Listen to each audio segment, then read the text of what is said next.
tak berhenti. Tak ada fee. Buat tu dia perlu bagi syarat tak ada fee. Lepas sana tu kan dia tengah mana. Tengok My Viking tu. Oh, My Viking. Tu nampak dia tahan tengah. Oh, ampun. Weh, kereta siapa ni Lori tu bokok? tak tolak air kat belakang. Habisnya tak kita buang tepi. Tu belah sana dia sekat tu pun ya. Anak ni tengok banjir dia tengok ni. Macam buat batuk ni. Hujan. Tengok tinggi tak jauh lah.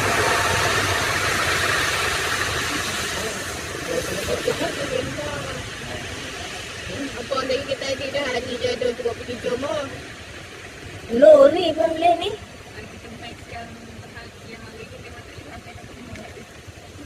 Kena kota boleh jauh. Tu nampak dia sekat tu. Motor. Jom lah.